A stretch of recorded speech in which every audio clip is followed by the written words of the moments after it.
Olá, irmãos, boa tarde para vocês. Abra sua Bíblia aí, se você trouxe, em Marcos capítulo 12, do verso 28 em diante. Aproximou-se dele um dos escribas que os ouvira discutir e, percebendo que lhes havia respondido bem, perguntou a Jesus, viu?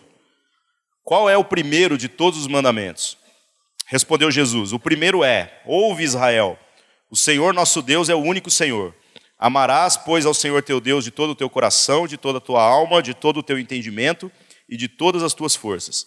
E o segundo é este, amarás ao teu próximo como a ti mesmo. Não há outro mandamento maior do que esses. Ao que lhe disse o escriba, muito bem, mestre, com verdade disseste que ele é um e fora dele não há outro, e que amá-lo de todo o coração, de todo o entendimento, de todas as forças, e amar o próximo como a si mesmo, é mais do que todos os holocaustos e sacrifícios. E Jesus, vendo que havia respondido sabiamente, disse-lhe, não estás longe do reino de Deus. E ninguém mais ousava interrogá-lo. Eu não sei como você lê Bíblia, mas eu queria compartilhar um pouco com você a respeito da maneira que eu leio. Às vezes as coisas mais óbvias passam desapercebidas. Às vezes as coisas mais simples são esfregadas na nossa cara a respeito do panorama em que o texto ocorre, e a gente está tão preocupado em fazer uma exegese de sentidos e tudo mais, que a gente não para fazer as perguntas mais simples. E aqui nesse caso, nessa passagem, nós vemos uma atitude de Jesus que nos confronta muito mais do que na exegese que você pode fazer do texto, muito mais do que no contexto em que essa história aconteceu. Você vai ver que essa história aqui está falando de como um homem de Deus, ele pode lidar com uma pessoa que não tem Deus, que ainda não conhece Deus. E essa pessoa que deveria ser esse homem de Deus para o mundo que a gente vive, somos nós. As pessoas que dizem que conhecem Cristo, que receberam aí uma revelação, tiveram o seu entendimento transformado e que agora tem o dever de revelar Deus ao mundo. E essa pessoa que representa esse escriba é exatamente as pessoas que estão lá fora. Gente que acha que tem conhecimento de Deus, gente que supõe a existência de Deus, mas que ainda não conhece. O problema é que a nossa atitude prática é exatamente oposta à atitude de Jesus nesse texto. Porque você dificilmente vai ver da boca de um cristão ele dizer para alguém que não professe uma fé exatamente igual à sua, que essa pessoa está muito próxima do reino de Deus. Por quê? Porque, infelizmente, a comparação que nós utilizamos para dizer quem é ou não filho de Deus é uma comparação injusta. É a régua do eu mesmo. Tudo aquilo que se parece comigo e com a minha fé, isso é agradável a Deus. E tudo aquilo que difere da minha maneira de ver Deus e da minha maneira de perceber o divino, isso não é de Deus. Se você parar para olhar a cultura do nosso mundo, então, você vai ver que há muitas percepções de Deus. Há muitas percepções do divino. E todas as percepções têm os seus radicais, ultra-ortodoxos, que dizem que isto é a verdade e o que não for isso não é verdade. Todas elas. Como o Bitum falou aqui hoje pela manhã. O cara que entendeu alguma coisa tão bem entendido que para ele toda uma vida de esforço e de estudo compensou todo o trabalho, mesmo sabendo que o objetivo da vida dele era enfiar um avião num prédio. Então, toda fé tem os seus radicais, toda fé tem os seus ortodoxos. E se a gente for parar para analisar, a grosso modo, como nós nos separamos, segundo a nossa suposta ortodoxia, a gente vai perceber que o que faz divisão entre as nossas correntes religiosas é uma coisa muito simples chamada cultura. Nós temos a pretensão de, através da maneira pela qual nós percebemos Deus, determinar quem Deus é e como Deus age. E tudo aquilo que não for parecido com aquilo que eu creio, não é de Deus. E depois a gente vem falar de preconceito, achando que isso é um mal em si mesmo que existe fora de nós, fora das nossas percepções e das nossas construções. Mas se por um lado o preconceito pode existir sem religião, por outro a conclusão que a gente vai chegar é que a nossa visão religiosa é promotora e catalisadora dos processos do preconceito. Porque nós somos os primeiros a dizer para esse mundo que tudo aquilo que não é a gente não é de Deus. Tudo aquilo que não comunga da nossa visão doutrinária, da nossa visão teológica e da nossa visão cultural não agrada a Deus. Nós não estamos entrando no mérito agora a respeito do que agrada a Deus. A palavra de Deus diz, a fé que você tem, tenha para você mesmo. E é importante que você tenha alguma, né? Senão a gente não estaria reunido aqui hoje. É importante que você saiba o porquê você serve a Deus, de onde Cristo te tirou. Lá na sua igreja há um estatuto, há uma declaração de fé, uma constituição doutrinária.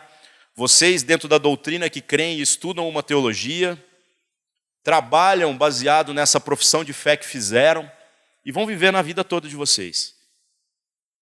Mas Deus é maior do que isso tudo. Deus não tem compromisso com a nossa percepção a respeito dele. E eu não sei você, mas eu estou pronto para chegar no céu e Deus dizer assim, meu filho, você foi fiel, só não sei para que você complicou tanto. Sabe? Porque podia ter sido mais fácil. Olha o meu outro filho aqui, ó. Ele entendeu tudo. Sabe o que ele fez? Nada. Nada. Tudo que você sofreu por amor do Evangelho, eu deixei você sofrer, filho, porque você aprendeu. Mas ele não sofreu nada e ele está aqui do mesmo jeito. Eu não estou dizendo que é assim ou é assado, viu, irmãos? Mas será que você se coloca no lugar de criatura e coloca Deus no lugar de criador, entendendo que por mais que você entenda que o processo é esse, que Deus está buscando esse, ainda assim você está pronto para chegar lá e não ser surpreendido? Porque o que eu faço é de fato uma expressão da fé que eu tenho ou é algo para que eu me compare com o outro? Algo que eu coloco na minha vida para segregar aqueles que não são capazes de fazer as mesmas coisas que eu faço. Infelizmente é desse jeito. A crise do cara é chegar no céu e descobrir que não tinha que ter feito nada. E aí ele viver uma crise na eternidade pensando em tudo que ele fez. Ele fica assim, eu perdi a minha vida. Então você faz o que faz por quê? De fato, porque você entendeu alguma coisa de Deus, e se o outro for sem fazer nada, está tudo certo para você, você vai ficar feliz, ou você está achando que a sua maneira de expressar a sua religiosidade tem o poder de ditar a maneira pela qual Deus abençoa as pessoas. Complicado. Quando olhamos a cultura da nossa era, nós vamos perceber que 2/3 dos habitantes desse planeta sabem que existe um só Deus. Então, quando a gente está falando das divergências religiosas em todo o mundo, não é difícil falar de Deus, porque há concordância a respeito de um ponto. Existe um só Deus. E ainda assim, nós estamos guerreando exatamente com as pessoas que concordam com a gente nisso. Os que discordam, a gente nem perde tempo conversando com eles. Esse outro terço, a gente não quer gastar tempo. Porque quando um cara começa a falar de uma cultura que é politeísta, você olha para aquilo e fala, ai, velho, isso aí olha a lâmpada e vê Deus. Ele vê um macaquinho ali na árvore, ele vê Deus. Tudo para esse cara é Deus. E aí você perde até o gosto de debater com esse cara. Agora, quando você vê um cara que tem uma fé em um único Deus, e esse Deus, ao invés de ser Jeová, é Alá, aí você arrumou um prato cheio para entrar no debate. Porque a nossa briga, ela se dá pela nuance. E esse é o nosso prazer, debater isso. A nuance de quem verdadeiramente conhece esse Deus único e quem verdadeiramente faz a sua vontade. Irmãos, eu não estou relativizando valores. É óbvio que nós todos aqui cremos que Cristo é a plenitude da revelação, que nós cremos na palavra de Deus como única fonte de autoridade e nenhuma outra revelação além dela, para que a gente possa fazer a nossa constituição, a nossa construção da igreja no meio dos homens e tudo mais. Mas como eu me posiciono face a essas verdades diante das pessoas que entendem a fé de uma maneira diferente? E aí a gente vai perceber que o preconceito não é lá fora, que o preconceito está aqui. Porque nós aprendemos a segregar pessoas através da nossa maneira de expressar fé, de expressar crença. E fazendo isso, a gente ensinou ao mundo que categorizar todas as áreas da vida é algo lícito. E por conta disso, o mundo hoje julga todas as coisas de uma maneira equivocada. E a gente, quando vê essa situação, sabe o que a gente acha? A gente acha que basta não expressar racismo quando a gente está falando de alguns assuntos, por exemplo, com relação ao negro. Diz, não, eu não sou racista. Mas você não entende que se isso foi provocado pelos equívocos que a nossa cultura acabou espalhando para toda a humanidade, através dessa maneira de categorizar pessoas, a responsabilidade de voltar para trás também é nossa. A responsabilidade também é do Evangelho, também é da igreja. Então é complicado. E por que é complicado? Porque a gente está vivendo uma fé onde nós achamos que as coisas que nós fazemos são mais importantes do que as relações que estão envolvidas. E, na verdade, tudo que Deus coloca para nós como desafio a ser vivido tem como único objetivo fazer com que as relações entre nós sejam transformadas. Quer ver um exemplo claro e que talvez você não tenha parado para pensar? Quando Abraão oferece o seu filho Isaque como sacrifício. O que é o sacrifício naquele contexto? Para pensar. Deus fala com Abraão. Então, que Deus é esse? Abraão é o quê?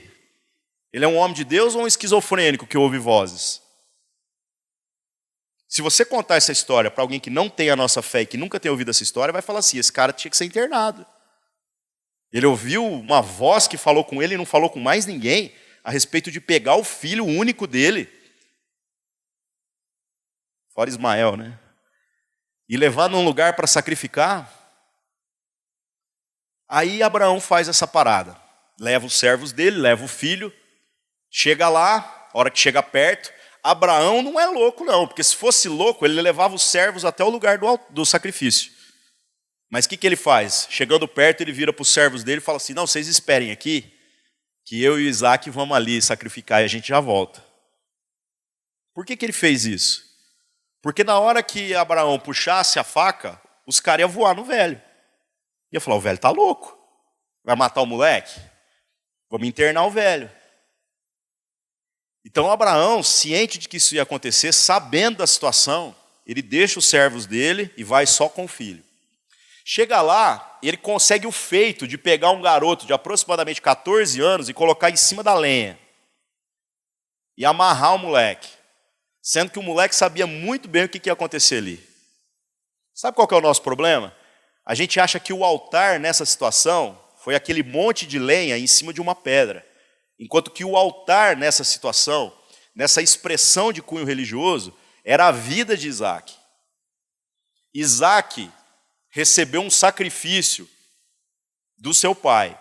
Ele viu na fé de seu pai uma certeza tão grande a respeito daquilo que ele ouviu de Deus, que ele já não mais temia a própria morte, por isso ele se submeteu àquilo que o pai falou. A pergunta é, será que a nossa maneira de expressar espiritualidade transmite às pessoas que ainda não entendem a nossa fé a mesma confiança a ponto delas depositarem a vida delas em nossas mãos, da mesma maneira que Isaque depositou no seu pai Abraão? E aí a gente vai perceber que a gente não faz isso. Porque nós estamos achando que o nosso serviço, que o nosso culto, que tudo aquilo que nós promovemos como igreja possui um poder místico de fazer com que Deus se sinta feliz. Enquanto a Bíblia diz que a verdadeira religião é cuidar dos órfãos e das viúvas, sabe o que nós estamos fazendo? Transformando a nossa religiosidade numa tentativa de agradar a Deus. Enquanto a gente deveria estar se importando com as pessoas que Cristo mostrou na prática que a gente deveria estar se importando, a gente está tentando colonizar Deus, dizendo ao mundo que são as pessoas que Deus quer, as pessoas que Cristo se importou, que elas só vão poder adorar a Deus se for na minha liturgia, ou na minha música, ou na minha forma de cultuar a Deus. E que se ela fizer algo diferente daquilo que eu estou fazendo, Deus não se agrada dela. E aí chegamos na questão: qual dos nossos louvores é realmente bom o suficiente para que Deus seja adorado? Já parou para pensar nisso? Então o louvor aqui hoje cedo foi massa, ontem foi massa. Mas o que são esses louvores para Deus, o Todo-Poderoso? Já pensou nisso? Eu tenho um filho de 4 anos que está ali no fundo. Aí meu filho faz uns desenhos. E ele faz aqueles desenhos que você sabe como é que é, né, velho? Faz um risco aqui, e tal, lá. E aí ele vem e traz o desenho para mim. E o que eu falo para ele como pai? Lindo. Parabéns, filho. Só que se o seu filho fizer um desenho e trouxer para mim, sabe o que eu vou falar? Que rabisco é esse? E são iguais. Então qual é a diferença? A diferença são as relações. A diferença é o quanto a gente aprende a valorizar as relações. Então eu, como pai, você vai perceber que eu não estou preocupado com a adoração que o meu filho é capaz de produzir, para que a relação seja estabelecida dentro de fundamentos sólidos. A adoração do meu filho nessa relação é lixo, se você for levar ela de uma maneira assim, artisticamente falando. Mas ela é sincera e ela cumpre o seu objetivo. Agora vamos pensar nos nossos louvores. Que música eu posso cantar para que Deus se sinta adorado? Nenhuma música vai fazer com que Deus se sinta mais Deus. Nenhuma música vai tirar Deus da depressão. A crise existencial de ser Deus. Que às vezes Deus acorda e ele pensa assim: será que eu sou amado? E aí você vai lá e canta: Jesus, nós te amamos. E aí ele pensa: olha lá, nós somos amados. Não, velho, isso não acontece. Nenhuma das nossas músicas tira Deus da crise existencial, porque ele não tem crise. Então, se o nosso louvor não tem como foco alcançar o Deus que não precisa do nosso louvor para ser Deus, qual é o foco da nossa adoração? E o foco da nossa adoração é a pessoa que está sentada do seu lado. Quer dizer, sabe aquela oração que a gente faz no começo do culto, que diz assim: Espírito Santo, vem aqui nesta manhã, fale com a gente. Gente, o Espírito Santo é Deus também, não é? Então ele já estava aqui antes de construir esse acampamento. E olha que faz tempo, hein? O Espírito Santo estava aqui anteontem, mesmo quando não tinha ninguém. Nós estamos invocando quem? Quem já estava aqui? Então o que nós estamos falando? Percebe como as nossas palavras se tornaram ritos que colocam Deus como alvo. Quando na verdade o altar onde Deus quer ser adorado não é nessa espiritualidade totalmente vertical que visa atingir Ele. Mas é fazer com que as coisas que nós vivemos, que são traduções de uma espiritualidade genuína, cheguem no altar onde Deus aceita a verdadeira adoração. E esse altar é a vida da pessoa que está sentada aí do seu lado. Quer dizer, você não louva para que Deus se sinta adorado, porque Deus está se lixando para a sua música. Por isso que você pode cantar umas besteiras de vez em quando e está tudo certo. E quem nunca cantou uma besteira? Quem nunca cantou Restitui, eu quero de volta o que é meu? Não é? Já pensou Deus ouvir essa oração e mandar um raio e te matar, mandar você para o inferno? Mas não é. A gente canta músicas assim esquizofrênicas, velho. Você vai do céu ao inferno em uma canção. Tem altas músicas assim que eu... Depois que eu paro para prestar atenção na letra, nunca mais eu... Aquela que fala assim: no santo dos santos, a fumaça me esconde. Eu imagino um ninja chegando jogando uma bomba de fumaça, assim, ó. E agora essa música acabou para você para sempre. Porque toda vez que você ouvir ela, você vai pensar no que eu estou pensando. Ela não está errada, mas você percebe, ela tem uma construção, uma maneira. A gente usa elementos, santo dos santos, a fumaça. Meu irmão, o que isso representa para Deus? Nada. Agora a pergunta que tem que ser feita: o que isso representa para o meu irmão? O quanto Deus se sente adorado pela música que eu e você cantamos juntos. O quanto que boas sementes são semeadas na nossa vida, na coletividade, quando nós cantamos as canções corretas. E aí a gente começa então a entender o que é uma canção correta. Falar alguma besteira para Deus não faz diferença, porque a gente fala besteira todo dia. Mas quando a gente canta a música certa, e essa música fala ao coração do seu irmão, meu irmão, é terapêutico. É Deus agindo, é Deus se sente adorado. É Deus olhando para duas crianças, que são seus filhos, e vê os dois desenhando junto. Sabe o que eles estão desenhando? Rabisco. E sabe o que o pai fala? Meus filhos queridos, isso que vocês estão fazendo é lindo. Por quê? Porque o que vale é a relação. E não aquilo que está sendo feito. Que oferta que nós podemos oferecer para Deus que Deus já não tenha? Seu dízimo, seu trízimo, como alguns estão cobrando aí, né? 10% do Pai, do Filho e do Espírito Santo. Nunca viu isso não? Já tem uns caras espertos aí, velho. Oferta de primícias, oferta sacrificial de não sei o que lá, oferta. Irmãos, beleza. A gente sabe que as coisas acontecem e que muitas vezes dinheiro está envolvido nessa parada. Mas que oferta eu posso dar para Deus, que Deus vai se sentir mais rico na sua glória?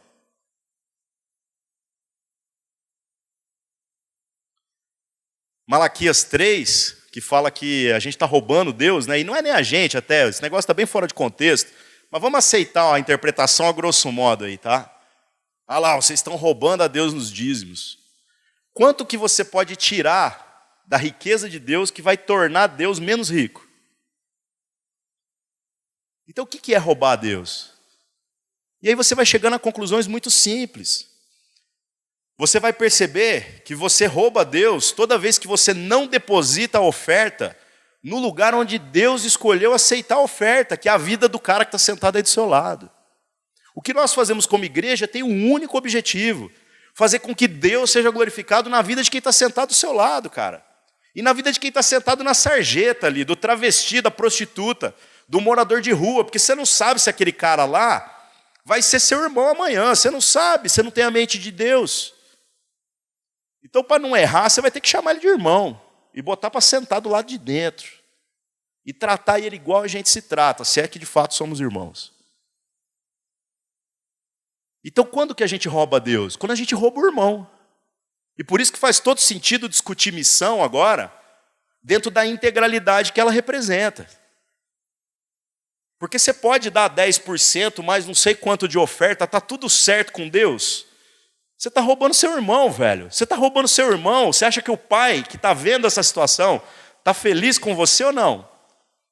Ou seja, quanto você acha que é suficiente para colocar na roda para que o pai fique feliz? Quando você for pai, você vai entender. O dia que você vê seu filho diante de um outro que tem necessidade, que pode ser irmão, ou às vezes não, ele virá e dá tudo. Então, que oferta eu posso dar para Deus? Que oferta que Deus quer de mim?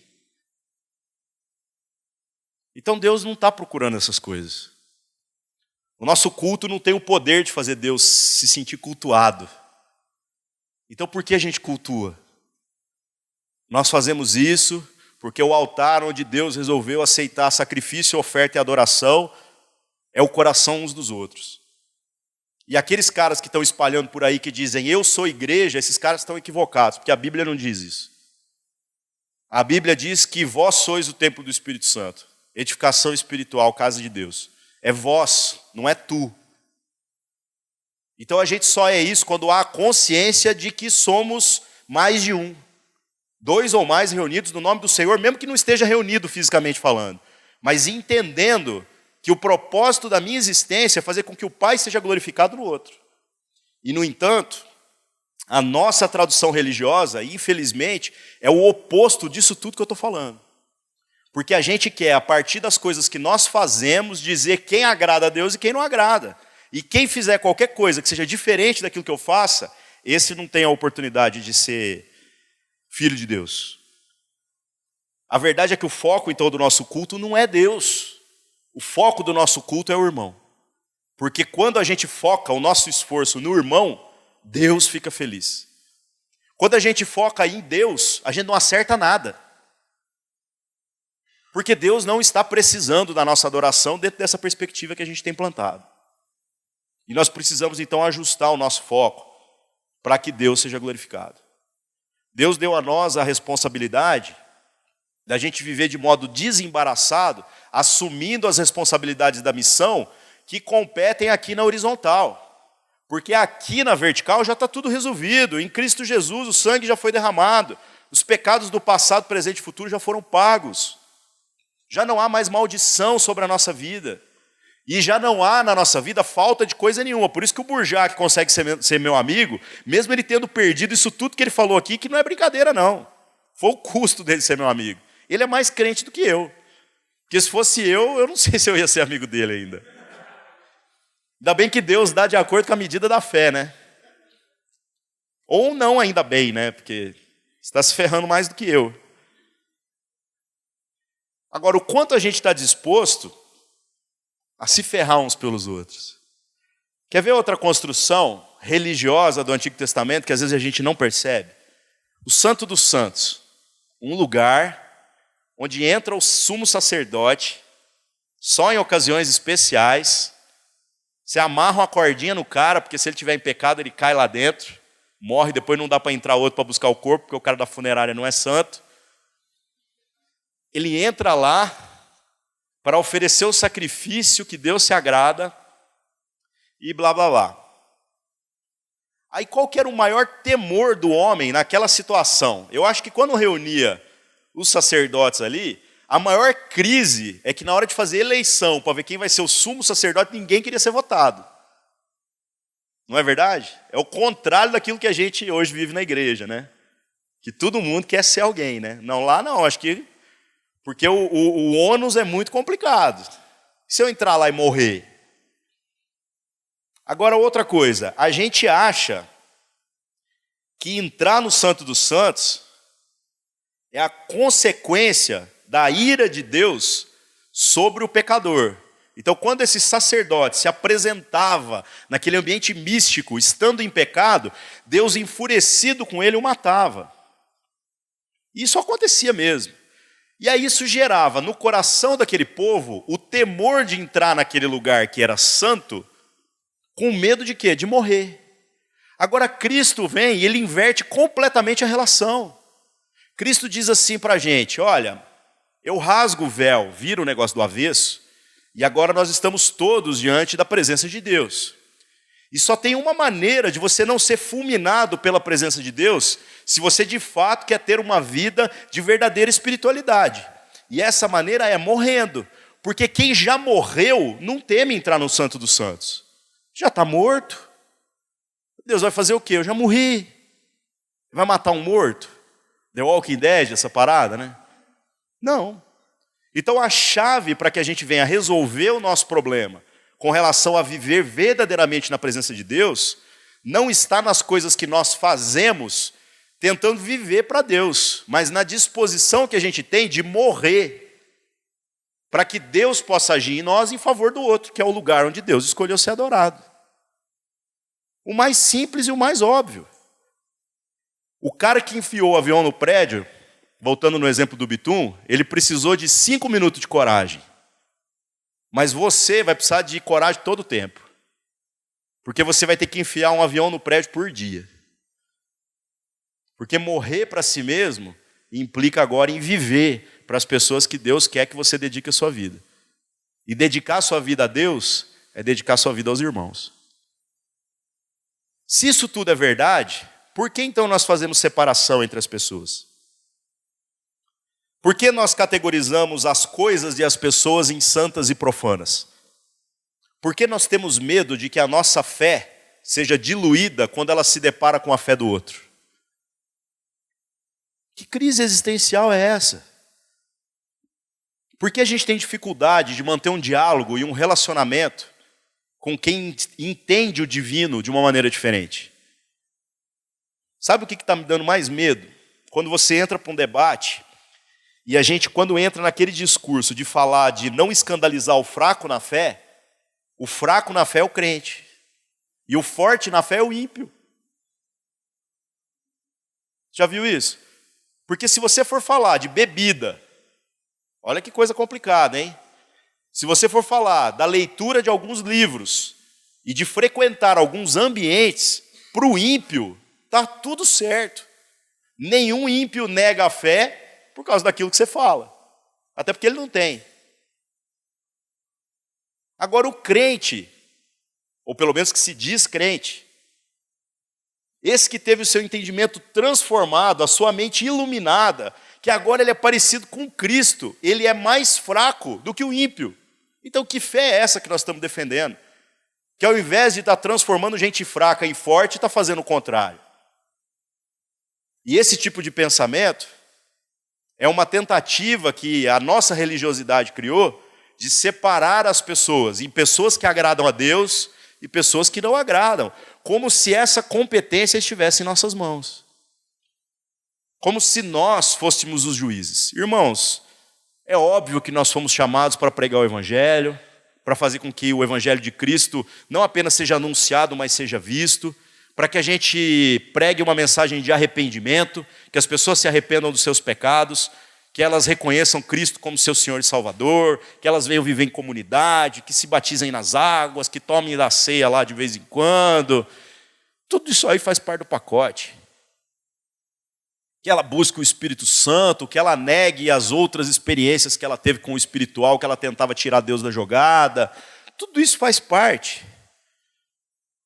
Mas por que viver isso anula o diálogo que eu deveria ter com a pessoa que professa uma fé diferente da minha?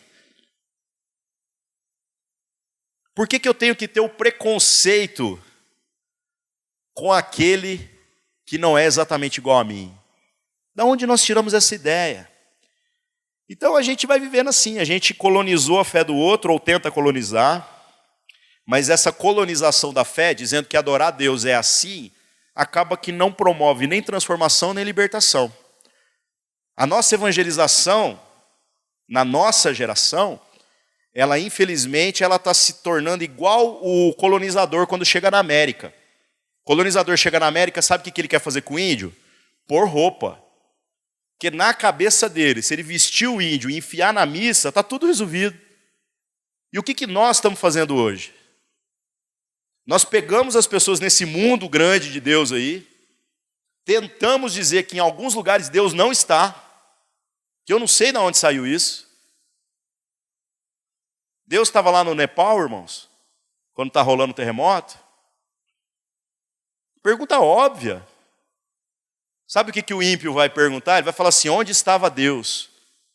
E aí a gente vai ter que responder para o cara, Deus estava lá, quem não estava era a gente, desculpa, mas nós estamos chegando. Resposta óbvia. Está vendo como a dúvida do ímpio não ofende, não agride, não machuca a gente? Ele não está desconstruindo a nossa fé, ele está fazendo a pergunta certa. Mas você está dizendo para o mundo que Jesus é a resposta para a gente que não fez a pergunta. E por isso não está fazendo sentido nenhum. Aí como é que a gente vai vivendo a nossa espiritualidade, então? Igual eu falei, o índio colonizado. Você pega o cara no mundo e veste ele igual a você. Você tem que usar as roupas que eu uso. Você tem que frequentar os lugares que eu frequento, a igreja. E a igreja ficou restrito a esse lugar abençoado que é o novo Santo dos Santos, onde só gente santa entra. E a gente acredita tanto nessa balela que a gente tem pregado por aí, que sabe o que nós fazemos? Nós vestimos uma roupa santa para entrar no Santo dos Santos junto com os santos. E a gente tem a comunhão dos santos, que também pode ser chamada por comunhão dos hipócritas. Porque sabendo que todo mundo aqui peca, e que Cristo, mesmo ele tendo te libertado, o velho homem ainda está gritando aí dentro de você, ainda assim você tem a arrogância de condenar quem peca diferente de você. E isso ensina ao mundo o quê? Que tudo que não é igual a mim, não é de Deus. Ou que tudo que não é igual a mim, não é bom. E foi assim que o colonizador fez. O colonizador chega na África e vê o negro e ele diz, ele é diferente. Ah, então ele não tem alma. E aí trata ele como um animal. Depois eles chegam na América e concluem, o índio é diferente. Então eles também não têm alma. E aí tenta escravizar o índio. Só que o índio, como bom brasileiro, era preguiçoso. Isso é o que os colonizadores diziam. Porque era um cara que trabalhava só o tanto que precisava trabalhar. Quer dizer, eles é que estava certo, né? Eu invejo o índio daquela época. E aí o colonizador desistiu. Não adiantava dar chicotada no índio, o bicho não trabalhava. Não eram uns caras proativos igual os africanos. Era brasileiro mesmo. Você pode dar chicotada tanto que for que o negócio não rende. Aí o que acontece? Não, o índio não tem alma. Depois largaram o índio para lá. Tentaram escravizar, não deu certo, largou para lá. E o debate ainda vai estendendo. Você já pensou se agora assim acharem vida em outros planetas? Olha a bronca, hein? Isso eu inventei agora, viu? Não está nem escrito aqui.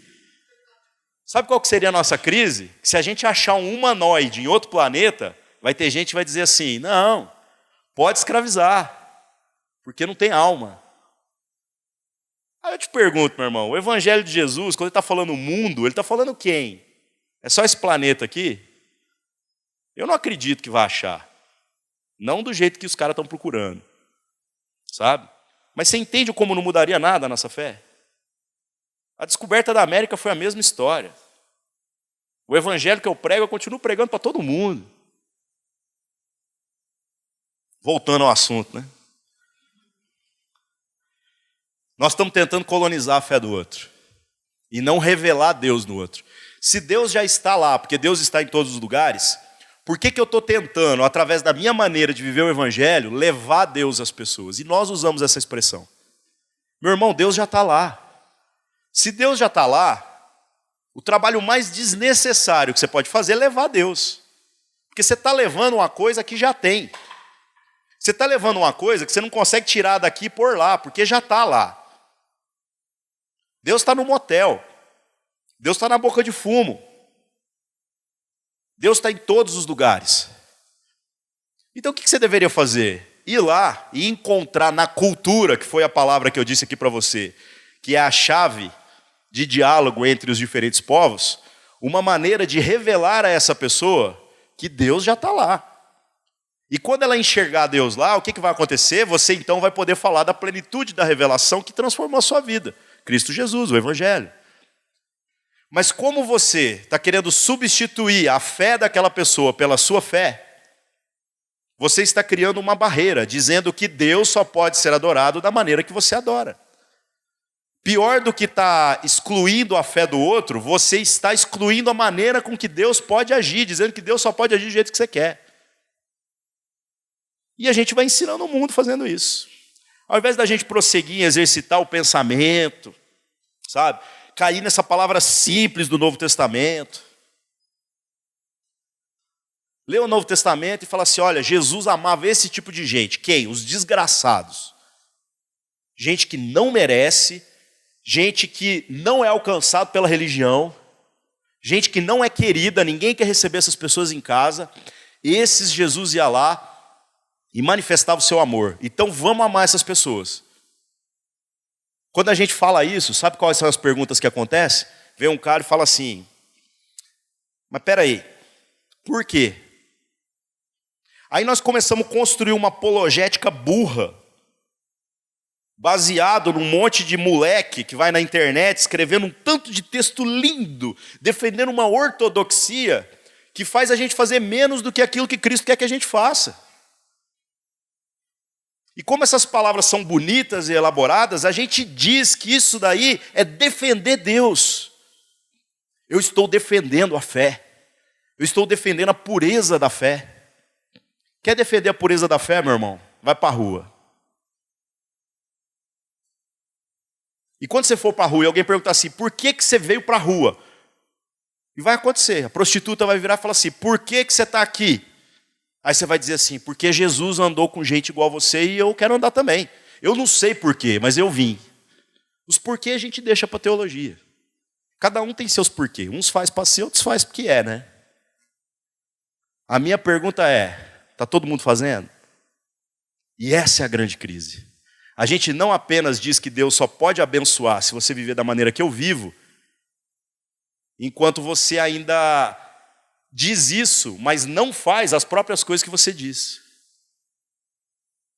O que a gente chama hoje de pureza na nossa espiritualidade, na nossa maneira de tentar viver o cristianismo, a gente está transformando em algo viciado, algo que está fazendo com que a gente se torne pior do que o ímpio. Porque tendo conhecimento e tendo recebido de Deus algo para ser repartido com o miserável, a gente está retendo. E eu não estou falando de dinheiro não, viu, irmãos? Também, né? Mas eu estou falando das outras coisas. Então o desgraçado morre na sua desgraça e a culpa é de quem? Nós. Onde estava Deus? Deus estava lá, a gente não estava. E a gente continua não estando. A gente fica na internet, fazendo apologética com humor. Cheio de críticas, caças às bruxas, difamando todo mundo que não condiz com a nossa visão teológica. E a gente mesmo não está fazendo nada, cara. A gente fica correndo atrás de alguns interesses econômicos para resolver o nosso problema, dizendo que quando a gente tiver dinheiro, aí a gente vai fazer as coisas que Deus quer. E não vai fazer. Não vai fazer. Se Deus achasse que você precisa de dinheiro para cumprir a missão dele, Ele tinha te dado dinheiro, velho. Se Ele não te deu, Ele está mandando você ir. Aquela música que diz que se não se abrir o mar, Deus já é de me fazer andar por sobre as águas. Meu irmão, é muito pior do que isso. Deus não vai fazer você andar por sobre as águas não, velho. Você vai a nado, meu irmão. Você está vendo como é que você quer dizer a maneira que Deus tem que agir na sua vida? Então eu vou te falar, ó. Se o mar não se abrir e você não andar por sobre as águas, braço, meu irmão. Rema, ó. E vai embora. Você vê um pescador, rouba o barco dele, mas chega lá, velho. Onde Deus mandou você ir, vai, cara. E onde Deus mandou a gente ir? No irmão. Onde Deus quer que a gente faça a missão fazer sentido? Na vida do irmão. Sabe por que a fé islâmica ainda mata? A fé islâmica ainda não teve uma reforma. Eu não sei se vocês têm conhecimento disso, mas a fé islâmica ela é quase 500 anos mais nova do que a nossa. Eles não tiveram tempo ainda de ter uma reforma. Reforma protestante, reforma islâmica. E os teólogos deles sabem disso, porque tem uns caras bons lá. E eu não estou defendendo a fé dos caras não, meus irmãos. Eu sei muito bem quem é Cristo Jesus, lá. Mas a gente vê no islâmico um inimigo, quando na verdade o que nós estamos vendo é alguém exatamente igual àquilo que nós fomos no passado. Porque antes da nossa reforma, sabe o que a gente estava fazendo? Matando. E a gente fez a reforma, e sabe o que aconteceu? A gente continua matando. Filosoficamente, nós consertamos algumas coisas. Mas a nossa praxis continua sendo de morte. Porque sabendo agora adorar a Deus, sabendo cultuar a Deus, sabendo louvar, sabendo dar oferta, sabendo fazer tudo, a gente faz isso para nos salvar. E não para cumprir o mandamento de Deus, de fazer com que Deus seja conhecido no universo que é o coração do outro. A gente mata o outro. E se a gente já não matasse o cara que tem a fé diferente, a gente ainda mata entre nós mesmos aqueles que têm dúvida. Porque se o cara não tiver certeza, do jeito que eu tenho certeza, ele não serve. Por isso que entra tanta gente pela porta da frente e sai tanta gente pela porta do fundo. Aí eu falo na internet que a Igreja de Cristo é uma vagabunda e os caras descem o cacete em mim. Olha, irmãos, vou falar um negócio para você. A Igreja de Cristo é santa, pura e verdadeira porque Ele olha ela através do sangue dele, que foi derramado pela igreja. Cristo não vê a igreja pelo que ela é. Vê aquilo por aquilo que Ele a transformou. Mas vamos agora voltar para o mundo real. Chega no quarto e olha no espelho e fala para mim que você está vendo uma coisa pura, santa e verdadeira. Imaculada. Olha uns para os outros aí, meu irmão. E vê se você está vendo alguma coisa pura, santa e imaculada. E é essa gente que tem feito da Igreja de Cristo uma prostituta, que está sempre correndo atrás daquilo que pode ganhar. É a gente que está fazendo da igreja uma prostituta, que está espalhando essa visão a respeito disso que a igreja tem sido, no meio do mundo que a gente está vivendo. E aí as pessoas olham para a igreja e elas querem Deus, mas elas não querem a igreja de jeito nenhum. E a gente tem a cara de pau de dizer para as pessoas que elas não querem a nossa fé, por quê? Porque elas não têm temor de Deus. E temor de Deus elas têm. Mas o que acontece é que a nossa maneira de categorizar o mundo fez separação entre essas pessoas e nós mesmos, porque nós dissemos a ela que nós somos melhores. E o mundo aprendeu isso, por isso que a gente está categorizando tudo. Por isso que o nordestino é considerado pelo cara do sudeste como inferior. Que idiotice é essa? Da onde vem essa ideia? Está vendo? Tudo que é diferente não é tão bom quanto você. Olha o nível de hipocrisia que a gente está gerando. E tudo isso nasce na fé. Infelizmente, tudo isso nasce na fé. Você critica quem extorque os ignorantes em nome de Deus, mas você boicota o reino de Deus. Porque quando você vê alguém roubando as pessoas em nome de Deus, você acha ruim. Mas quando você vê alguém fazendo justiça com aquilo que Deus lhe deu na mão, você não coloca um centavo lá. Então olha o tamanho do problema. Se a ideia do preconceito é uma ideia que é propagada a partir da fé, a cura do preconceito também deveria vir através da restauração da nossa identidade e das relações entre nós. A igreja deveria ser esse lugar onde a gente se trataria como igual e chamaria todos que estão lá do lado de fora como iguais, independente de qualquer coisa, da fé que professa ou da cultura que tenham. Deveria ser assim. Só que a gente faz questão de criticar quem está fazendo errado e boicotar quem está fazendo certo. Se o cara extorque o pobre no dinheiro, você critica. Mas quando você vê uma missão que está ajudando o pobre, você não oferta. Então qual é o problema da nossa geração com relação à transformação do entendimento e da percepção das pessoas a respeito do como a gente tem feito essa separação entre coisas santas e coisas profanas, entre o povo de Deus e o povo de não Deus, entre presbiterianos e batistas, que chamam um ao outro de primo. E por aí vai, né?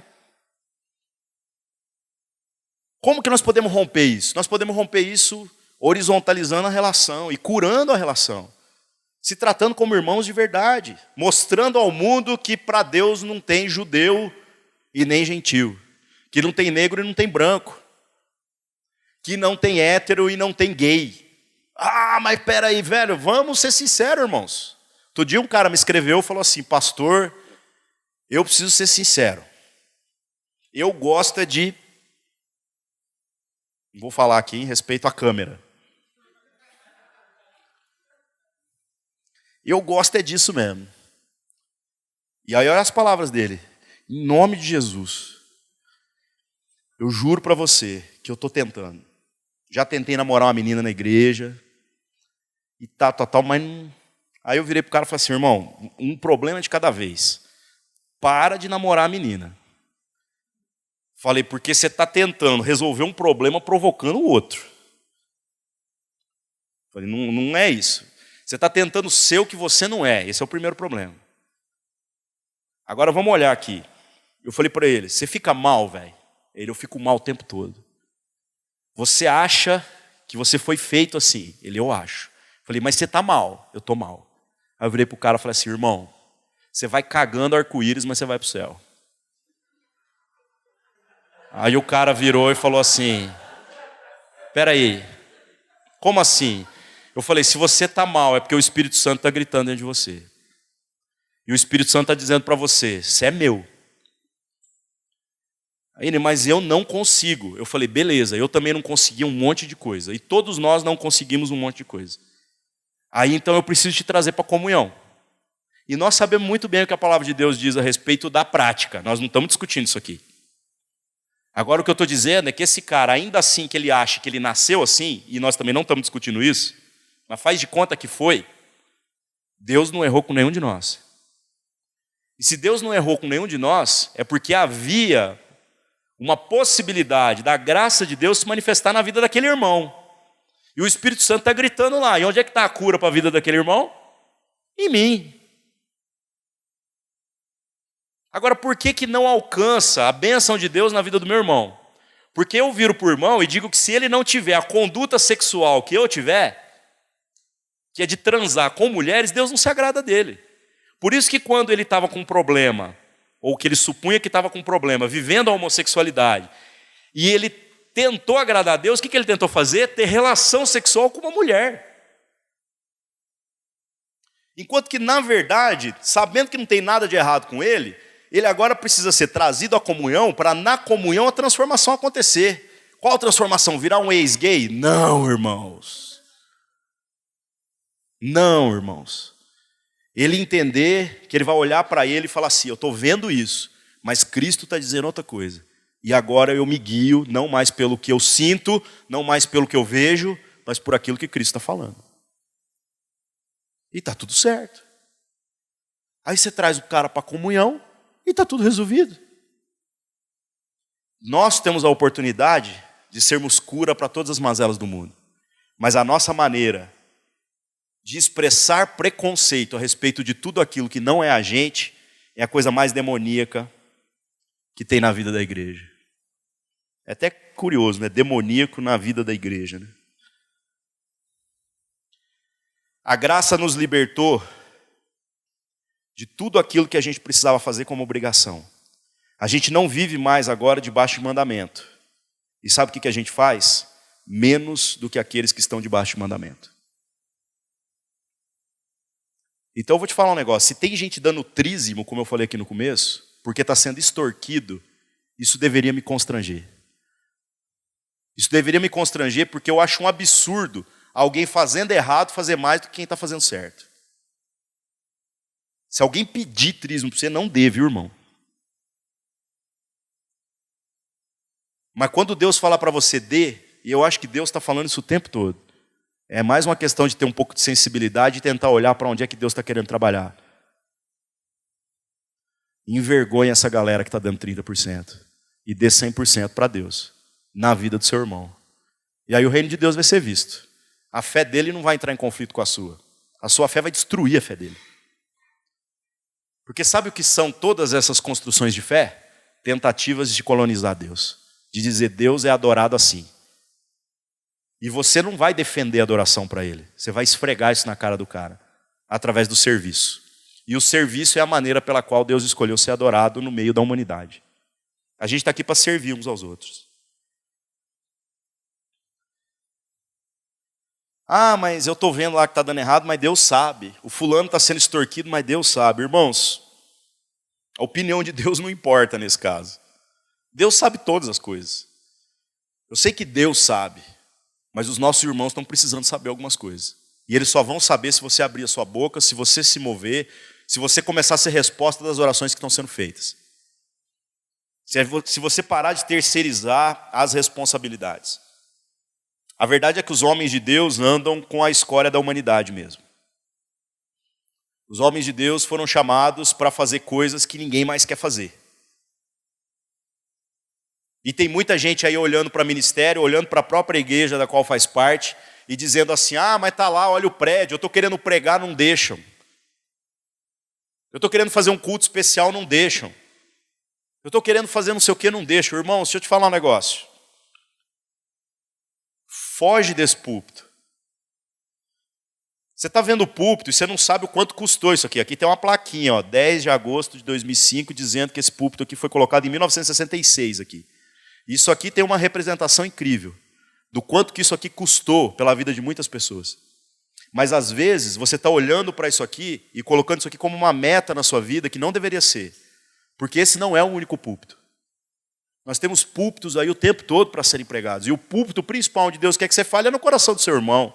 Então comece a pregar. As ruas estão precisando de pregadores.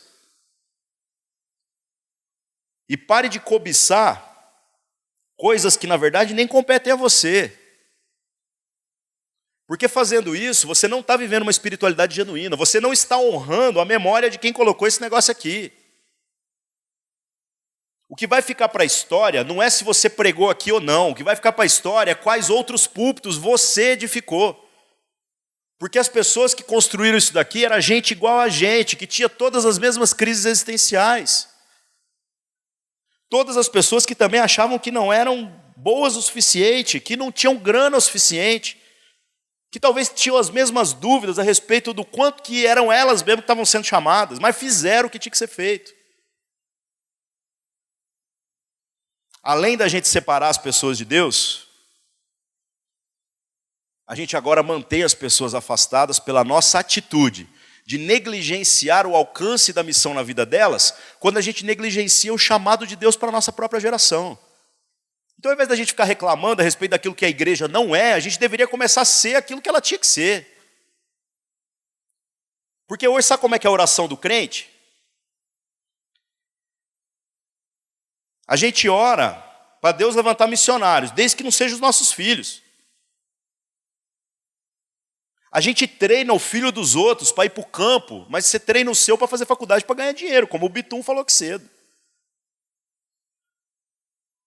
A gente diz para Deus nos livrar do mal, mas na verdade a gente quer que Deus nos livre do serviço. Trabalhar, às vezes, é mal mesmo, irmãos. E não tem jeito, alguém tem que pegar no negócio. Por isso que a gente vive a esquizofrenia do debate. Por quê? Porque nós estamos aqui, um grupo de jovens que já são mais ou menos jovens. Eu tenho 36 anos, irmãos. E quando eu olho para a minha vida e para tudo aquilo que eu vivi no Evangelho, em 20 anos de convertido, eu fico pensando assim, há 10 anos atrás eu não teria talvez o que repartir aqui. Mas o coração eu tinha. E eu não sou um case de sucesso, viu? Eu sou um case de fracasso. De como, pela graça de Deus, nós estamos lá dando errado em Uberlândia. Plantamos igreja, depois mais de uma. Estamos lá, velho, dando errado há 12 anos como igreja plantada. Há 10 anos atrás, eu não tinha palavra. Talvez se eu viesse aqui, eu ia gaguejar, eu ia tremer. Mas eu já tinha o coração. E eu tenho certeza que entre vocês aqui há muitos corações. Há muita gente que Deus está falando. E a minha experiência, uma coisa me ensinou, dando errado, viu? Não estou nem falando dando certo. Porque se um aqui der certo, já seria mais do que suficiente para marcar a nossa geração. Mas dando errado, quando a gente teve a coragem de ir para a rua e de pisar nos lugares onde ninguém quis pisar e pregar para a gente que ninguém queria pregar, Deus agiu ali. A gente foi em parada gay quando ninguém queria ir. A gente foi na feira da indústria pornô quando ninguém queria ir. Agora virou carnaval, agora já tem bloco de gospel no carnaval. E tá certo, irmãos, o negócio está progredindo. Cada um que vai prestar contas a Deus a respeito das motivações pelo qual está fazendo o que está fazendo. A gente viciou em outra coisa, em procurar inferninhos, mais inferninhos para ir lá. E Deus quer usar a sua vida. A ideia das pessoas desse mundo a respeito de igualdade só vai ser transformada novamente naquilo que é um padrão de Deus quando a gente começar a estender o abraço da fé a todas as pessoas, independente da fé que elas tenham. Não é ecumenismo e não é sincretismo religioso. Não é abrir mão dos seus valores, mas é aprender a respeitar. É aprender a lidar com o diferente, a comparar as coisas. E não viver nessa hipocrisia que a gente tem, às vezes, de até ter medo uns dos outros, né? Você tem medo que o cara da tua igreja visite a outra igreja, porque vai que ele gosta mais de lá. Para mim, se ele gostar mais de lá, ótimo. Ele que vai para lá, fique para lá para sempre. É um a menos para a gente cuidar. Não é? As guerras religiosas são frutos das percepções a respeito de si mesmo. E a crise da identidade da igreja também é fruto dessa concepção equivocada a respeito de si mesmo. E eu pergunto para vocês, irmãos, vocês acham que eu estou aqui falando para vocês por quê? Com todo respeito, eu acho que associar o meu nome a tudo que o Missão na Íntegra tem feito na luta pela coerência do Evangelho no meio da nossa geração é até prejuízo para o Missão na Íntegra. Porque se tem um cara queimado nesse país, sou eu. E eu sei disso. Eu estou pagando um preço que eu sei quanto custa. Está doendo em mim. E eu não estou ganhando R$1 para isso. Isso que é pior. Porque se pelo menos eu estivesse ganhando dinheiro, eu estava confortável, né? Agora, se Deus deu graça para os irmãos aí, para eles reconhecerem que a mula aqui pode abençoar os profetas, então que em nome de Jesus, irmãos, a gente comece a colocar a nossa vida diante de Deus para buscar o que é que Deus está falando com a gente. para que vocês parem de ficar projetando expectativas a respeito do que a igreja deveria ser e vocês comecem a ser essas respostas. Ah, mas eu não sei como é que faz. Olha, compromisso meu aqui agora, e tenho certeza que de muitos outros aqui. Diga quem que eu digo o que tem que fazer. Apareçam as pessoas que estão dizendo assim, ó, Deus me chamou para fazer isso, e eu vou te ajudar a fazer o que você está dizendo que Deus mandou. Porque o que fazer nós já sabemos, nós estamos rodados nessa história mais. O problema não é o que, o problema é quem. E o seu problema é que você está tão viciado nesse sistema religioso que você não está preocupado com o que precisa ser feito. Você está preocupado no lugar de quem que você vai ficar. O sistema está viciado e a gente continua alimentando esse sistema. Bem-vindo a esse mundo de preconceito, onde a gente nunca vai ter espaço, enquanto a gente não romper com a tentativa desse sistema de normatizar as pessoas pela régua do eu. Ah, meu pastor é uma bênção. Ele é uma bênção no jeito que Deus chamou ele. Deus está te chamando para ser uma bênção do seu jeito. Nos lugares onde Deus vai te levar. Deus vai te dar púlpitos. Deus quer levantar dentre nós aqui plantadores de igrejas. Gente que vai construir lugares mais maravilhosos do que esse daqui. Porque a gente já começa com um referencial muito bom, cara. E esses caras aqui começaram do nada. Então para de reclamar, para de chorar.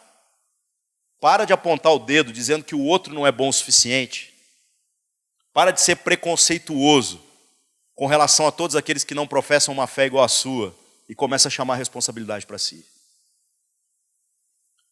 Se você está procurando aplausos ao invés de incômodos, então você está no lugar errado. E com certeza você está procurando trilhar o caminho dos falsos profetas. E essa geração já está muito bem servida de falsos profetas. Então que em nome de Jesus, irmãos, que a gente possa, olhando para a nossa vida, tentar discernir qual é a nossa responsabilidade. Para que em outras oportunidades, não tenha que ter um cara de 36 anos aqui, posando de jovem para falar para os jovens. Sabe qual que foi a grande crise quando a gente senta, às vezes, para pensar em quem poderia ministrar alguma coisa? A gente pensa assim, ó, cadê os pregadores de 25 anos de idade da nossa geração? E são vocês. Ah, mas eu não tenho palavra, mas tem coração. Então começa a pregar, meu irmão. Vai para a rua e prega. Prega, velho. Porque só pregando você vai se tornar um pregador. Pastoreia, cara. Porque só pastoreando você vai ser um pastor. A igreja não tem o poder de ordenar pastores não, viu, irmãos? Ela só tem o poder de reconhecer. Aquilo que Deus mandou você fazer, faz. E para de reclamar. Porque enquanto a gente ficar reclamando, a gente vai ficar vivendo na aba daquilo que os nossos pais fizeram. E bem ou mal o que os nossos pais fizeram, o evangelho chegou até nós. Mas meu filho está aí. E agora eu estou preocupado com ele. Eu espero que vocês pensem no filho de vocês também. Amém? Então vamos orar. Senhor nosso Deus, nós pedimos perdão pela dureza do nosso coração e pela hipocrisia que é em nós, pelo quanto nós terceirizamos a nossa responsabilidade. Que o Senhor pese a sua mão sobre nós para que nós sejamos resposta das orações que estão sendo feitas na nossa geração. Que haja aqui do nosso meio pessoas que preguem, mesmo que tenham que construir o próprio púlpito para isso. Pessoas que plantem igrejas, mesmo que não sejam dentro das maneiras tão institucionais que nós estamos acostumados. Move o teu reino, Pai, e traga justiça a partir de nós, Pai. Que o mundo possa novamente entender o conceito de justiça e de igualdade, a partir da maneira pela qual nós tratamos uns aos outros e tratamos as pessoas que pensam diferentes de nós e que são diferentes de nós. Que a gente pare